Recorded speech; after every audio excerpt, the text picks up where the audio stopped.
ভারে ভারে।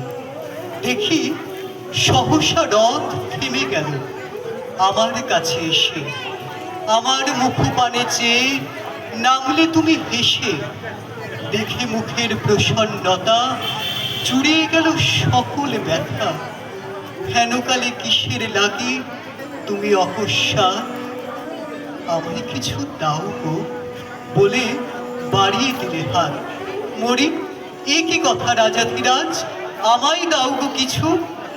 শুনে ক্ষণকালের তরে রইনু মাথা নিচু। তোমার কি বা অভাব আছে ভিখারি ভিক্ষুকের কাছে?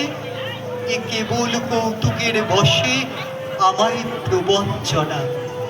ঝুলি হতে দিলেন তুলে একটি ছোট কণা। যবে পাত্রখানি ঘরে এনে উজাড় করি, একই ভিক্ষা মাঝে একটি ছোট সোনার কণা দেখি। দিলেম যা রাজ ভিখারিরে স্বর্ণ হয়ে এলো ফিরে। তখন কাঁদি চোখের জলে দুটি নয়ন ভরে। তোমায় কেন দিইনি আমার সকল শূন্য করে।